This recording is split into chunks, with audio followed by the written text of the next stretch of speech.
Bonjour, aujourd'hui les fonctions de la monnaie ou encore à quoi sert la monnaie dans la société actuelle.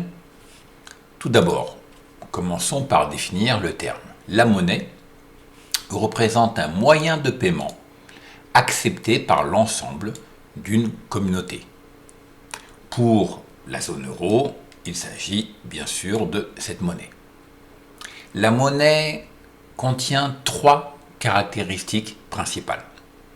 Sur le territoire où elle est utilisée, elle a un caractère tout d'abord universel, c'est-à-dire qu'elle est acceptée par tous les membres de la communauté. Elle peut régler immédiatement une transaction. Et enfin, elle est sans coût, c'est-à-dire qu'il n'y a aucune dépense supplémentaire lorsqu'on utilise de la monnaie.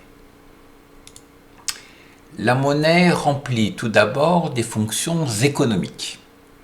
Trois fonctions principales. Tout d'abord, c'est un intermédiaire des échanges, c'est-à-dire qu'elle facilite les transactions entre les acheteurs et les vendeurs. C'est bien pratique, en tout cas beaucoup plus pratique qu'à l'époque du troc, où on échangeait des biens contre d'autres biens.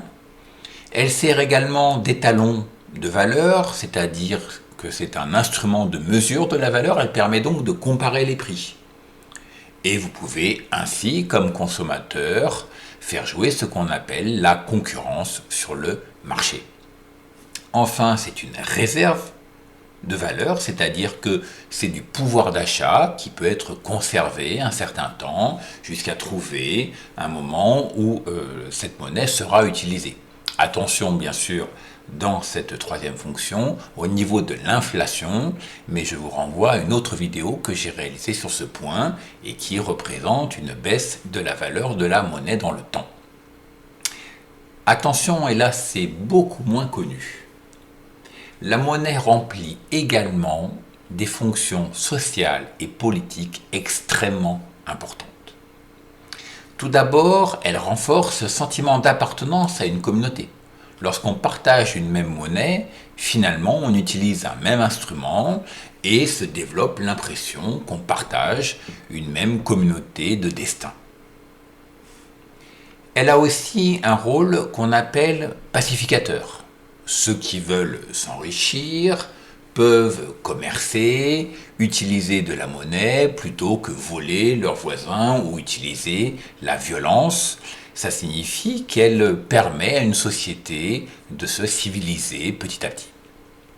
Et enfin, elle a une fonction politique très importante, incarnée ici par ce personnage très célèbre de l'histoire, Jules César, qui le premier avait apposé son effigie sur les pièces de monnaie de l'Empire romain.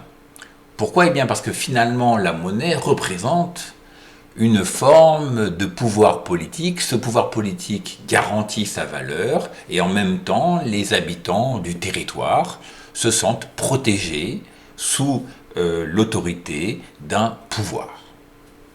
Pour terminer et vérifier que vous avez bien compris, je vous propose de recopier ce texte à trous en remplissant évidemment avec les termes qui sont ici encadrés.